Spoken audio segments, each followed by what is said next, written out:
할렐루야. 하나님의 은혜 가운데서 한 가족이 되고 또 함께 예배드리는 성도 여러분, 금년도 마지막 달인 12월이 이제 시작이 됐습니다.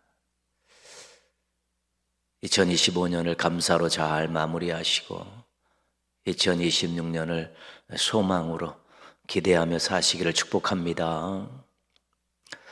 이번 주 요절은 요한복음 8장 12절 말씀입니다.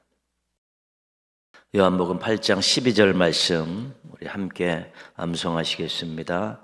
시작. 예수께서 또 말씀하여 이르시되 나는 세상의 빛이니 나를 따르는 자는 어둠에 다니지 아니하고 생명의 빛을 얻으리라. 요한복음 8장 12절 말씀. 아멘. 예수님께서 자신을 세상의 빛이라고 그렇게 소개하셨습니다. 이 소개에는 전제되어 있는 것이 있습니다. 그것은 바로 세상이 어둡다는 것입니다. 세상이 어둠에 갇혀 있다는 것이지요. 왜 세상이 어둡냐면 죄가 많기 때문입니다. 공중권세 잡은 사탄이 활동하고 있기 때문이고요. 절망을 안겨다주는 일들이 많이 있기 때문에 그렇습니다. 그래서 하나님께서 이런 세상으로 독생자 예수님을 보내주셨죠. 어둠의 세상에 빛을 보내주신 것입니다. 죄의 문제를 해결하기 위해서 보내셨고요. 공중권세 잡은 영적 세력인 사탄의 그런 모든 세력을 꺾기 위해 보내셨고, 절망을 소망으로 바꾸시기 위해서 세우셨습니다. 그래서 예수님은 자신을 세상의 빛이라고 당당하게 말씀하실 수 있었던 것입니다. 어둠의 세상을 밝힐 수 있는 그런 자격과 능력을 가지고 계시기 때문에 그렇습니다. 이 예수님을 믿는 사람들을 에베소서에서는 빛의 자녀다 그렇게 이야기합니다. 하나님이 빛이시죠. 예수님 세상의 빛으로 오셨기 때문에 예수님을 믿은 그 사람들을 하나님의 자녀라고 하는데, 우리 요한일서 1장에서 말씀하셨듯이 하나님 빛이시기 때문에 빛의 자녀다 그렇게 이야기할 수 있는 것입니다. 예수님께서는 또 예수님을 따르는 사람들에게 너희는 세상의 빛이라 이렇게 말씀하셨습니다. 어둠 세상을 밝히라는 것이죠. 예수님이 어두운 세상 빛으로 오셔서 세상을 밝히셨듯이 빛이신 예수님을 믿는 사람들도 어둠을 밝히는 그런 삶을 살고 그런 사명을 감수해야 된다는 것입니다. 빛 대신 예수님을 전하는 것이 빛을 비추는 삶입니다. 어두운 세상과 다른 생각과 가치관과 삶의 태도를 가지고 사는 것이 빛된 삶이고 빛의 삶입니다. 뜨거운 신앙으로 무장해서 영적 싸움에서 승리하는 것이 빛의 삶이 되는 것입니다. 세상에 빛이신 예수님을 믿고 따르면서 어두운 세상을 밝히는 우리 빛의 자녀들 되시기를 주님의 이름으로 부탁드리겠습니다. 찬송가 203장 함께 찬송하시겠습니다. 찬송하신 후에 박희숙 권사님께서 기도 인도해 주시겠습니다.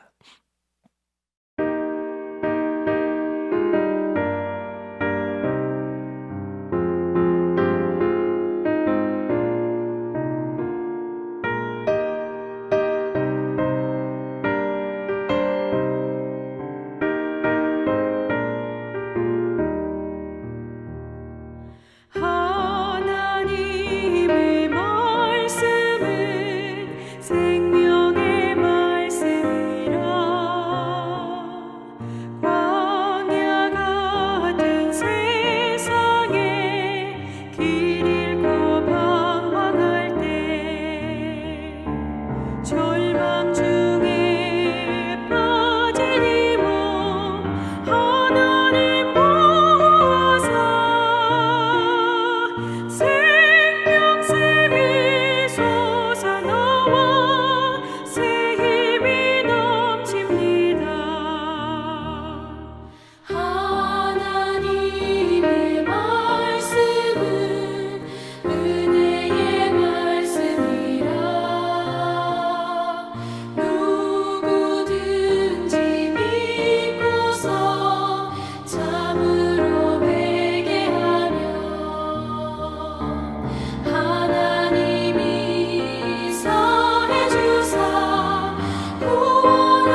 사랑의 하나님, 감사합니다.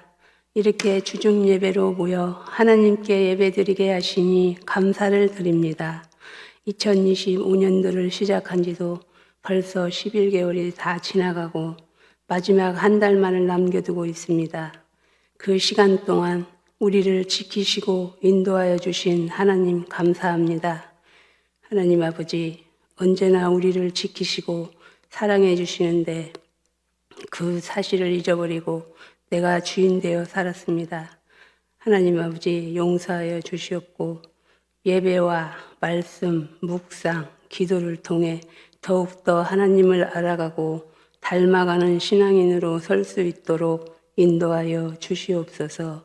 아버지 하나님, 진학과 취업 등 각자의 방법으로 미래를 준비하고 있는 청년과 학생들을 기억하여 주시고 이들의 삶이 하나님께 영광 돌리는 일에 귀하게 사용될 수 있도록 인도하여 주시옵소서. 준비하는 과정을 통하여 하나님을 알게 하시고 최선을 다하여 귀한 열매 맺을 수 있도록 그들의 마음을 붙들어 주시옵소서. 하나님, 질병으로 고통받는 성도님들이 많이 있습니다. 사람의 힘으로는 한계가 있사오니 온전히 고치시는 능력의 하나님께서 함께하여 주셔서 원인을 찾아 빨리 치료되게 하시고 함께 모여 예배드리는 기쁨을 주시옵소서. 한 해를 마무리하며 새로 다가올 26년을 기대로 준비하고 있습니다. 봉사의 자리에 자원하는 손길이 많아지게 하여 주시옵소서. 날씨가 많이 추워지고 있습니다. 건강 지켜주시고 육신의 문제로 인하여 하나님 찾는 일에 방해가 되지 않도록 인도하여 주시옵소서. 말씀 전해주실 목사님과 함께하며 그 말씀을 통하여 우리가 더욱더 하나님을 깨달아 알게 하여 주시옵소서. 우리 예배를 기뻐 받으시고 우리를 지키시고 사랑으로 인도하여 주시는 사랑이 많으신 예수님 이름으로 기도드렸습니다. 아멘.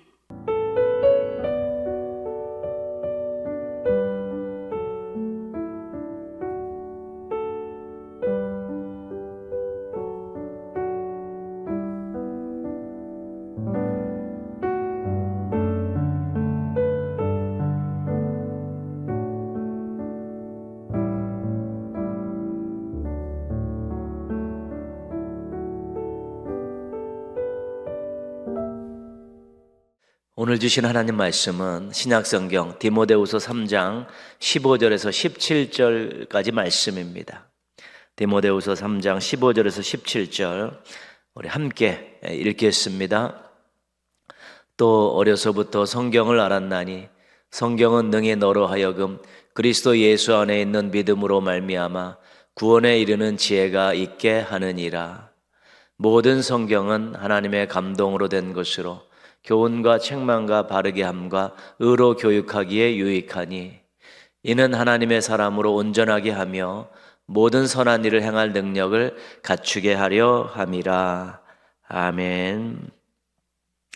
2025년 1월 12일 날 올려드렸던 호산나 찬양대의 찬양으로 하나님께 영광 돌리겠습니다.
아멘.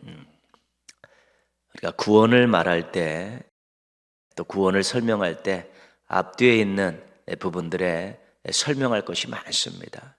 그것이 웨스트민스터 소요리 문답 4문답에서 38문답에 나와 있는 그 믿음편은 그 구원의 과정을 잘 소개해 주고 있는 그런 내용인데 잠깐 정리하겠습니다. 하나님께서 온 우주 만물을 창조하셨습니다. 하나님의 형상으로 사람을 만드셨습니다. 그 하나님과의 관계를 맺고 하나님의 동산에서 하나님의 것을 가지고 살았습니다. 그래서 사람은 하나님을 영화롭게 하고 영원토록 즐거워해야 되는 것입니다. 하나님부터 모든 것을 부여받았기 때문에 그렇습니다. 그런데 이 첫사람들이 죄를 지어서 타락을 했습니다. 하나님께서 명령하신 말씀에 불순종한 것이죠. 그래서 하나님과의 관계에 이상이 생겼고 동산에서도 쫓겨났고 하나님의 것에서 공급받는 것에서 죄가 됐습니다. 이것을 우리가 하나님의 진노와 저주 아래 놓인 비참함이다 이렇게 이야기하고 만족함이 없는 삶, 죽음, 멸망이라는 운명 앞에 놓여 있다고 그렇게 이야기하는 것입니다. 하나님께서 멸망당할 사람들을 방치하지 않으셨습니다. 만드실 때의 계획과 사랑이 여전히 남아있기 때문입니다. 하나님께서 유일한 구속자를 예비해 주셨습니다. 하나님의 아들이시면서 사람이 되셔서 인간의 몸을 입고 이 땅에 태어나게 하셨습니다. 그래서 죄가 없는 유일한 사람이 바로 유일한 구속자 예수님이십니다. 예수님이 이 땅에 오셔서 예언자의 직무, 제사장의 직무, 왕의 직무를 수행하셨습니다. 이 땅에 인간의 몸을 입고 오셔서 고난당하고 죽음당하시고 장사 지내면서 낮아지심 선택하셨지요. 그리고 부활하시고 승천하시고 하나님 우편에 앉으시고 재림을 기다리는 높은 자리로 높아지셨습니다. 낮아짐 사역을 통해서 높아지는 사역을 통해서 인간의 모든 구원을 준비하신 것입니다. 죄를 짓고 타락한 사람이 예수님께서 이루어 놓으신 이 구속에 참여하게 되었습니다. 어떻게 참여하게 됐냐면 성령님의 효과적인 부르심이다 이렇게 배웠습니다. 성령님께서 우리 속에 오셔서 자신의 죄를 알고 죄로 인한 비참함을 알게 하시고 예수님을 받아들이도록 설득하시고 또 예수님을 받아들이도록 힘을 주시고 또 회개할 수 있도록 도와주신 것이죠. 그래서 예수님을 믿게 하심으로 구원받게 하신 것입니다. 타락한 인간이 유일한 구속자 예수님 때문에 효과적인 성령님의 부르심 때문에 이제는 회개하고 예수님을 믿고 구원받게 된 것입니다. 그래서 이 세상에서 구원받은 사람들은 의롭다 여기심을 받고 양자로 삼아주시고 거룩하게 하셨다는 이 혜택을 누리게 된 거예요. 이런 혜택은 세상에서 얻을 수 없는 혜택입니다. 엄청난 혜택이죠. 너는 의로운 사람이다. 너는 내 자녀다. 너는 거룩하다. 이렇게 선언해 주셨기 때문에 이런 혜택을 누렸고요. 그리고 또 죽을 때는 영광에 들어가고 부활 때까지 그리스도와 연합해서 무덤에서 쉬는 혜택도 있습니다. 그리고 부활할 때 공적으로 하나님의 자녀, 구원받은 신자임을 인정받고 영원토록 하나님 나라에서 즐거워하는 혜택도 누리게 된 것입니다. 이것이 구원의 과정을 설명하는 웨스트민스터 소요리 문답의 4문답에서 38문답에 나오는 그런 내용입니다. 구원은 회복입니다. 타락은 인간이 했지만 구원은 하나님께서 하셨기 때문에 이 회복은 은혜입니다. 구원의 과정을 곱씹어 보면 정말 감동, 감격, 감사가 남습니다. 죄를 지어서 타락한 우리들을 하나님의 전적인 은혜로 독생자를 보내주시고 독생자를 십자가에 달려 죽게 하심을 통해서 우리를 구원하시고 회복시켜 주셨기 때문에 감동과 감격과 감사가 있고요. 이제부터는 구원받은 사람, 나는 사람의 제일 되는 목적인 하나님을 영화롭게 하고 영원토록 하나님을 즐거워하는 삶을 살겠다라는 그런 마음들, 결단들을 갖게 되는 것입니다. 죄 용서 받았다는 것에, 멸망당하지 않고 구원받았다는 것에, 하나님과의 관계가 회복되었다는 것에, 이 세상에서 혜택을 누리며 살게 되었다는 것에 대해, 아름다운 미래를 선물 받았다는 것에 대해서 늘 감사하면서 하나님을 기쁘게 하는 삶을 살겠다고 다짐하시고 하나님의 뜻대로 살려고 노력하셔야 되는 것입니다. 그것이 구원받은 자가 당연히 가져야 될 마음가짐이고 삶의 태도이고 그렇기 때문에 그렇습니다. 모쪼록 늘 타락한 인간을, 죄로 인해 멸망당할 수밖에 없는 인간을 구원해 주신 그 하나님의 사랑을 기억하시면서 하나님을 기쁘시게 하고 하나님의 뜻대로 살기 위해서 노력하는 우리 멋진 성도들 되시기를 주님의 이름으로 부탁드리겠습니다. 웨스트민스터 소요리 문답, 또 우리 39문답부터 107문답까지는 의무에 대한 내용입니다. 의무에 대한 내용. 그 앞부분 조금 살펴보면 세 단어를 우리가 보면 됩니다. 구원받은 사람들에게 하나님께서 요구하신 의무는 복종입니다. 하나님의 뜻에, 하나님의 계시에 복종하는 것이죠. 하나님의 뜻에 복종하기를 원하시는 것이죠. 구원받은 사람들이. 그래서 복종의 법으로 도덕법을 주셨습니다. 도덕법. 양심을 통해서 지킬 수 있는데 그 도덕법이 십계명에 담겨 있는 것이죠. 십계명은 구원해 주신 하나님께서 주신 계명입니다. 1계명부터 4계명까지는 하나님을 사랑하라. 5계명부터 10계명까지는 이웃을 사랑하라. 그렇게 구성이 되어 있습니다. 우리가 십계명을 또 배우지 않았습니까? 길게 그 머릿말부터 시작해서 1계명부터 10계명까지 우리가 다 배웠습니다. 그런데 사람은 하나님의 계명을 완전히 지킬 수가 없죠. 그럴 만한 능력이 없고 죄의 속성을 가지고 있고 그런 능력도 없기 때문에 그렇습니다. 근데 계명을 지키지 않는 것은 죄죠. 하나님의 뜻을 지키지 않는 것은 죄이기 때문에 하나님 보시기에 좋지 않은 것이죠. 흉악이라는 말을 쓰고 있죠. 흉악한 것입니다. 이미 생명에 이르는 회개와 예수님을 믿는 믿음을 가지고 구원을 받았습니다. 근데 구원을 받았는데 구원을 받은 사람들이 계명을 지키지 못할 수도 있다는 것이죠. 하나님 뜻대로 살지 못할 때 그것이 죄가 되는데 그 죄에는 항상 보응이 따르게 되어 있습니다. 대가가 치러야 된다는 것이죠. 그러나 믿음에 주신 예수님의 이름으로 우리가 회개할 수 있죠. 회개하면 죄 용서를 받을 수 있는 것입니다. 이 중요한 내용입니다. 우리가 구원을 받았습니다. 그런데 하나님의 계명을 지키지 못하죠. 아직도 죄의 싸움에서 연약함을 가지고 있고 부족함이 있어서 그렇습니다. 그래서 죄의 계명을 범해서 죄의 대가를 치러야 되는데 우리가 예수님의 이름으로 예수 그리스도의 십자가 보혈을 의지하고 예수님의 이름으로 회개하면 용서해 주신다는 하나님께서 길을 열어주신 것입니다. 원죄를 해결해 주시려고 예수님께서 십자가에 죽으셨습니다. 속죄의 은총을 베풀어 주신 것입니다. 그래서 자신의 불신의 죄를 회개하고 예수님을 믿음으로 우리가 구원을 받는 것입니다. 계명을 지키지 못해 하나님의 심판을 받게 되는데 예수님의 이름으로 회개할 수 있는 길을 열어놓으셨기 때문에 자신의 불행에 불순종의 죄를 회개하고 죄 용서를 받으면 이 죄의 대가를 우리가 면제받을 수 있게 되는 것입니다. 죄는 사람을 멸망시키는 원인입니다. 죄의 삭은 사망이다. 그렇게 말하고 있지 않습니까? 근데 십자가를 통해 회개를 통해 이 죄의 문제를 해결해 주신 것이죠. 예수님이 십자가 지심의 죽으심으로 원죄를 해결해 주셨고 또 우리가 예수님의 이름으로 기도함으로 우리가 삶에서 지은 불순종의 죄를 해결하게 된 것입니다. 그러니까 죄의 삭이 사망이기 때문에 죄가 해결되니까 사망도 해결이 된 것이죠. 예수님 때문에 죄와 사망을 이기는 승리자가 된 것입니다. 그래서 우리 그리스도인들은 난 승리자다. 예수님이 죄와 사망 권세를 이기셨기 때문에 예수님을 믿는 우리도 나도 죄와 사망의 싸움에서 이길 수 있다라는 승리자라는 정체성을 가지고 살 때 우리가 죄를 멀리할 수 있고 또 죄와 싸워 이길 수 있고 또 사망의 두려움에서 벗어날 수 있고 천국 소망을 가지고 살아갈 수 있게 되는 것입니다. 모쪼록 예수님으로 인해서 죄와 사망의 문제가 해결되었다는 이 사실을 꼭 기억하시면서 승리자라는 그런 자긍심을 가지고 또 죄와도 싸우고 또 사망의 두려움에서도 벗어난 멋지고 아름다운 그런 인생들을 세상에 보여주며 살아가는 우리 성도들 되시기를 주님의 이름으로 부탁드리겠습니다. 우리가 회개와 믿음으로 구원을 받았죠. 믿음을 가지고 회개함을 통해 불순종의 죄도 우리가 용서를 받았습니다. 그래서 우리의 믿음은 흔들리지 않고 견고해야 되죠. 믿음이 흔들리면 구원도 흔들리게 되기 때문에 그렇습니다. 불순종으로 인해서 죄에게 자꾸 시달리지 말아야 되는 것이죠. 자꾸 시달리게 되는 것입니다.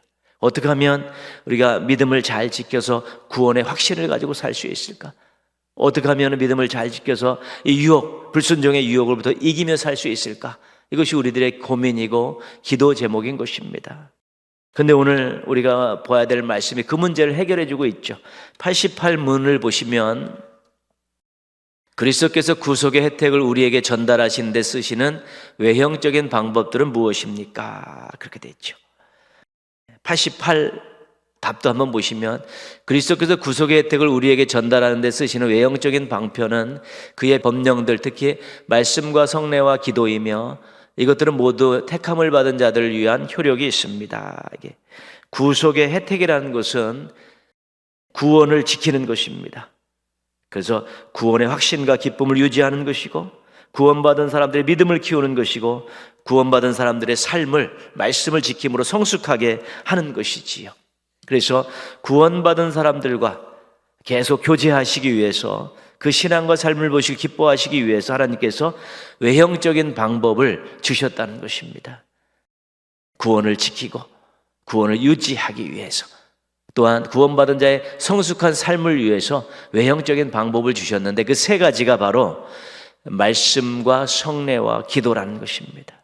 이 세 가지는 우리가 자주 할 수 있는 것이고 또 어떤 것은 매일 할 수 있는 것이고 그렇습니다.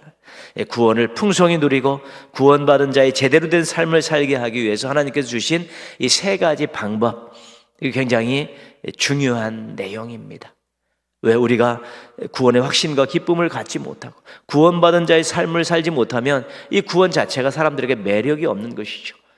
그런데 구원의 확신과 기쁨을 가지고 또 구원받은 자의 삶을 살게 하시기 위해서 하나님께서 이 세 가지를 우리들에게 주셨다는 것입니다. 선물로 주셔서 이 방법을 동원해서 구원의 확신과 기쁨을 가지고 구원을 유지하고 또 구원받은 자의 삶을 살아라 주신 것입니다. 첫 번째 방법인 말씀을 살펴보겠습니다. 89문입니다. 말씀이 어떻게 효력이 되어 구원을 얻게 합니까? 말씀이 효력이 있죠. 그래서 구원을 얻게 하기도 하고 구원을 유지하기도 하고 구원받은 자의 삶을 살게도 한다는 것입니다. 답을 보겠습니다. 하나님의 영께서 말씀의 낭독, 특히 말씀과 설교를 하나님의 효과적인 방법으로 삼으셔서 죄인들에게 죄를 깨닫게 하시고 회개케 하시며 또 거룩함과 유한으로서 그것을 튼튼하게 하십니다. 이것은 믿음을 통하여 이루어지며 마침내 구원에 이르게 하는 것입니다. 하나님의 말씀은 성경에 기록되어 있죠. 하나님의 말씀은 또 설교로 선포가 됩니다. 성경을 읽고 듣고 묵상할 때 자신의 죄를 깨달을 수 있습니다. 이게 성령님의 조명이라고 그렇게 우리가 말씀합니다. 하나님의 말씀에서 벗어난 것, 하나님 말씀에서 불순종하는 것이 죄이기 때문에 죄를 발견하거나 깨달으면 또 회개할 수 있도록 도와주시죠. 회개하면 용서해 주시고 말씀 따라 살려고 노력하다 보면 죄와 멀어지게 됩니다. 죄와 멀어지면 하나님과 가까워지고 구원의 확신과 기쁨을 누릴 수 있습니다. 죄와 멀어지면 말씀과 가까워지고 삶이 거룩해지는 것입니다. 그래서 구원을 얻을 때도 말씀이 필요하고 구원받은 이후에도 말씀이 필요한 것이죠. 구원을 얻을 때는 우리가 말씀을 통해 자신의 죄를 깨닫죠. 그 구원받은 이후에는 말씀대로 살아가야 되는 것입니다. 그리고 우리가 불신의 죄, 불행의 죄, 이 말씀 속에서 우리가 말씀을 통해 성령님의 역사로 우리의 죄를 깨닫게 하는 것이죠. 말씀을 통해 죄를 깨달아야죠. 말씀이 기준이니까, 하나님의 말씀이고 하나님의 명령이 기준이니까 거기서 벗어나면 죄가 되는 것입니다. 오늘 성경 말씀 우리가 읽었던 15절 말씀 한번 보시면요, 또 어려서부터 성경을 알았나니 성경은 능히 너로 하여금 그리스도 예수 안에 있는 믿음으로 말미암아 구원에 이르는 지혜가 있게 하느니라. 바울이 디모데에 쓴 편지 내용인데 하나님께서 하신 일을 알 수 있습니다. 성경 안에 구원에 이르는 지혜를 담아 놓으신 것입니다. 회개하고 예수님을 믿으면 구원을 자신의 것으로 받을 수 있는 것입니다. 성경과 구원은 떨어질 수 없는 부부와 같은 것입니다. 여러분, 성경 속에서 우리가 구원의 진리가 있고 지혜가 있습니다. 성경 안에서 죄를 깨닫고 죄를 어떻게 예수 그리스도를 통해서 해결해야 되는 것을 알죠. 예수님을 믿으면 구원받는다는 사실도 그 속에 있습니다. 구원받은 사람들이 예수님의 이름으로 죄의 용서도 받을 수 있고 또 구원받은 자가 어떻게 살아가야 되는 게 성경에 다 들어가 있죠. 구원과 관련되어 있는 모든 것이 성경에 들어가 있기 때문에 그것이 성경과 구원은 굉장히 부부같이 밀접한 관계에 있다는 것입니다. 16절 17절 보시면요, 모든 성경은 하나님의 감동으로 된 것으로 교훈과 책망과 바르게 함과 의로 교육하기에 유익하니 이는 하나님의 사람으로 온전하게 하며 모든 선한 일을 행할 능력을 갖추게 하려 함이라. 성경이 하나님의 감동으로 되었다는 것은 하나님의 말씀이라는 것이죠. 하나님의 마음과 계획과 뜻이 담겨 있다는 것이고요. 이 성경이 구원받은 사람에게 유익하다는 것입니다. 교훈을 주어 신앙과 삶을 성숙하게 하고 책망과 바르게 함과 의로 교육해서 죄에서 돌아서고 거룩한 삶을 살도록 합니다. 구원받은 사람들에게 하나님이 기뻐하시는 삶을 살 수 있는 능력을 줍니다. 성경은 유익한 하나님의 말씀입니다. 성경과 거룩한 삶은 떨어질 수 없는 것입니다. 그래서 아까도 말씀드렸듯이 성경과 구원이 밀접한 것이고요, 성경과 거룩한 삶이 밀접하다는, 다 성경 속에 담겨져 있는 것입니다. 구원받을 때의 모든 과정들이 거기 다 담겨 있고, 구원받은 방법들이 담겨 있고, 구원 얻은 자가 어떻게 살아가야 되는 것도 다 담겨 있는 것이죠. 그래서 하나님께서 우리에게 말씀을 주신 것은 엄청난 선물입니다. 엄청난 특권입니다. 왜? 그것 때문에 우리가 구원받을 수 있었고, 그것 때문에 우리가 거룩한 삶을 살 수가 있고요, 그것 때문에 우리가 행복을 가지고 살 수 있고, 그것 때문에 우리가 미래에 소망을 가지고 살 수 있죠. 그래서 말씀에 벗어난 것은 우리가 아무리 좋아도 믿어서는 안 되는 것입니다. 그것이 말씀 속에 들어와서 재해석이 되어서 말씀에 정당한 근거가 있을 때 우리가 그것을 받아들일 수 있지, 말씀에서 벗어난 것들은 우리가 절대로 받아들이지 않는 것이죠. 모든 이단들은 말씀에서 벗어난 핵심 내용들을 가지고 있어서 이단입니다.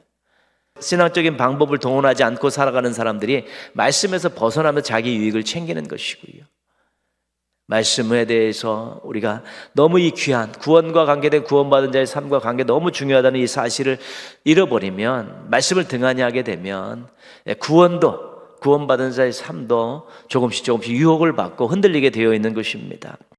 그래서 우리 구신문 보시면 말씀이 우리를 구원에 이르게 하는 효과적인 것이 되게 하려면 우리가 말씀을 어떻게 읽고 들어야 합니까? 그렇죠? 그 말씀이 그렇게 중요한데, 구원에 이르게 하고 또 구원받은 자가 거룩한 삶을 살게 하는데, 그럼 우리가 이 하나님 주신 선물인 말씀을 어떻게 읽고 들어야 하느냐, 이 중요한 내용 아니겠습니까?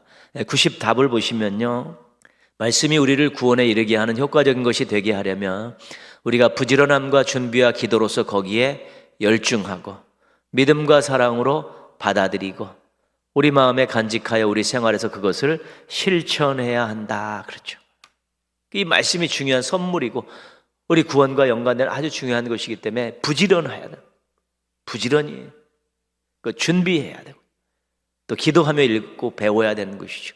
그래서 거기 집중, 열중해야 되는 것이죠. 이게 귀한 것이기 때문에 열정을 쏟아야 되는 것이고요, 그것을 하나님이 주신 말씀으로 받고 하나님을 사랑하겠다는 마음을 가지고 받아들일 때 우리 마음속에, 우리 머릿속에, 우리 삶 속에 이 말씀이 장착이 되게 되는 것이지요. 그리고 우리 마음에 간직하여 우리 생활에서 그것을 실천할 때, 이렇게 살 때 복이 된다, 이렇게 살 때 하나님이 기뻐하신다, 이렇게 살 때 소망이 있다, 이런 걸 알기 때문에 우리가 그것을 실천하게 될 때 말씀이 우리의 신앙과 삶을 붙들어 주시고 우리의 구원을 더욱 공고히 해주고 구원받은 자의 삶을 더욱더 아름답게 해주는 것입니다. 말씀이 구원의 지혜를 줍니다.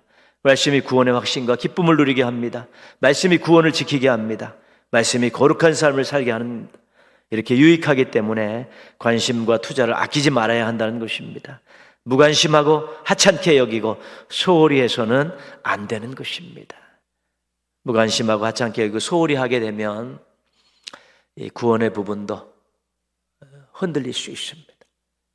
거룩한 삶을 살지 못하면 늘 죄책감에 시달릴 수밖에 없는 것입니다. 그때 말씀을 딱 붙들고 구원을 굳건히 하고 말씀대로 살기 위해서 노력하게 될 때 자신의 신앙도 지키고 구원도 확신과 기쁨이 생기고 구원받은 자가 어떻게 살아가야 되는가도 알고 또 그렇게 살기 위해서 또 노력하게 될 때 정말 충만하고 담대한 신앙인으로서 살아갈 수 있고, 구원의 확신을 가지고 감격을 가지고 누군가에게 또 예수님을 소개할 수 있는 멋진 삶을 살아갈 수 있게 되는 것입니다. 부지런하게 읽고 듣고 공부하고 묵상해야 합니다. 부지런해야 됩니다. 말씀에 대해서. 우리 학생들도 정말 부지런하게 공부하는 아이들이 성적이 좋지 않습니다. 부지런해야 되죠. 그래서 집중해서 배워야 됩니다. 이거 하나님 말씀이다. 나에게 주시는 말씀이다. 집중해서 듣고 배워야 되는 것이고요. 믿음으로 받고 사랑으로 실천하라고 하잖아요. 하나님 주신 말씀이다. 하나님 마음을 가지고 내가 실천하겠다. 그 마음속에 간직하고 생활에서 그렇게 살려고 노력해야 되는 것이죠. 말씀은 실천할 때, 순종할 때 거기서 역사가 일어나고 복이 되는 것입니다. 머릿속에만 있는, 입에만 머물고 있는 말씀은 의미가 없습니다. 머릿속에 머물고 가슴속에 머물고 입에 머물어서 그것이 우리에게 깨달음을 주고 우리에게 고백이 되고 우리에게 감격을 주게 합니다.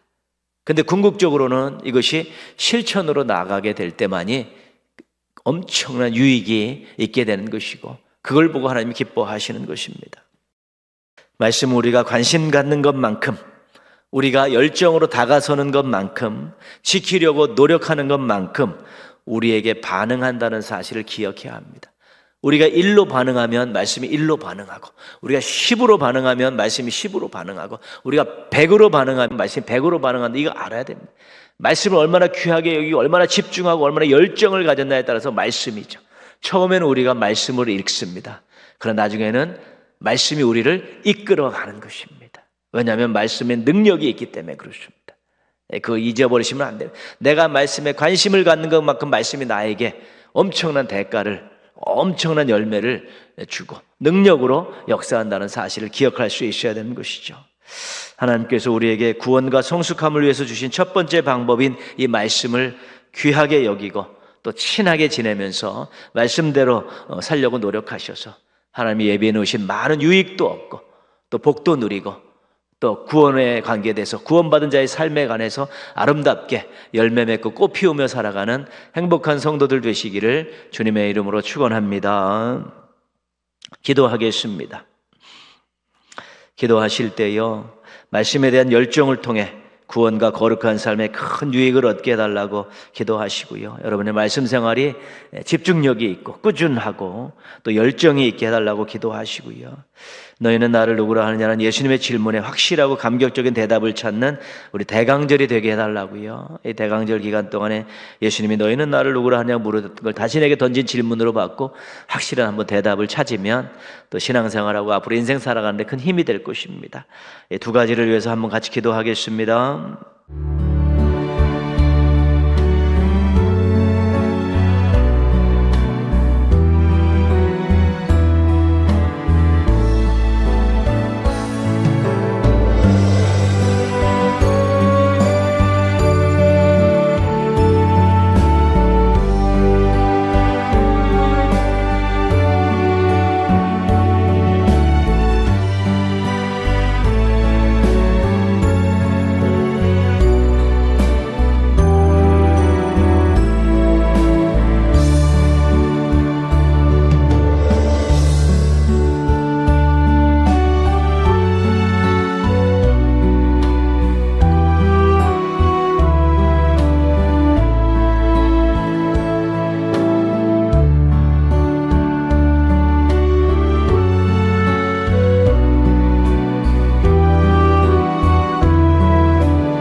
하나님 아버지, 오늘도 이렇게 주중에 시간을 내고 장소를 정해서 하나님 앞에 설 수 있도록 귀한 믿음을 주셔서 감사를 드립니다. 그럼 저희가 하나님의 독생자를 보내신 사랑, 예수님의 십자가에서 죽으신 희생 때문에 구원받았다는 사실을 잘 알고 있습니다. 이 감격, 감사, 감동이 식어지지 않게 하시고 늘 감사하며 살게 하여 주시옵시고, 또 하나님을 영화롭게 하고 또 하나님의 영원토록 즐거워하는 삶을 살기 위해서 노력하게 하여 주시옵소서.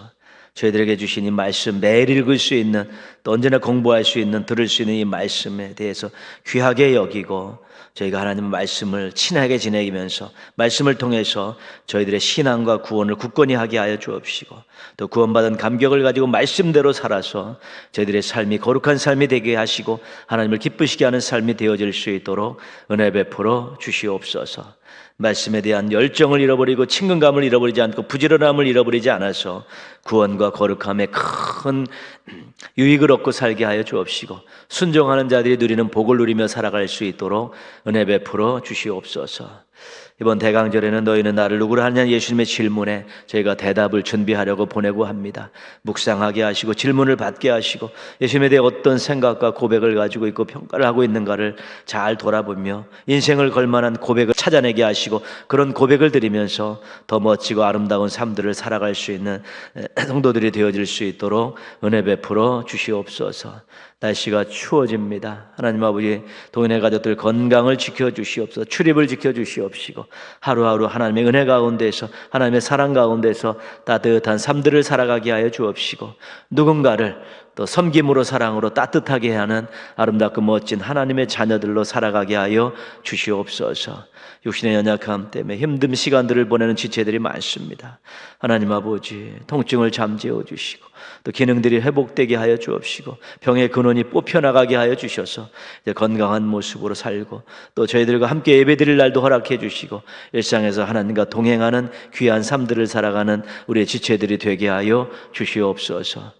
또 이번 주 남은 기간도 하나님 은혜 가운데서 말씀대로 살려고 노력하는 성도들 되게 하여 주옵시고, 주일날 모여서 하나님 앞에 온전히 큰 기쁨과 영광을 올려드리는 예배를 드리는 예배자들로 만나게 하여 주시옵소서. 하나님 사랑하는 성도들의 일거수일투족을 또 기억하시고 도우시고 순간순간 시간마다 함께 하셔서 하나님 때문에 감사하며 살고 하나님 때문에 행복하게 살고 하나님 때문에 담대하게 사는 우리 믿음의 가족들 되게 하여 주시옵소서. 예수님의 이름으로 기도합니다. 아멘. 하늘에 계신 우리 아버지, 아버지의 이름을 거룩하게 하시며 아버지의 나라가 오게 하시며 아버지의 뜻이 하늘에서와 같이 땅에서도 이루어지게 하소서. 오늘 우리에게 일용할 양식을 주시고 우리가 우리에게 잘못한 사람을 용서하여 준 것 같이 우리 죄를 용서하여 주시고 우리를 시험에 빠지지 않게 하시고 악에서 구하소서. 나라와 권능과 영광이 영원히 아버지의 것입니다. 아멘. 주님 앞에서 금없는 경건, 고아와 과부를 위해 삶 나누는 것, 주 이름으로 사랑을 전할 때 아름다운 주의 나라 이루어지네.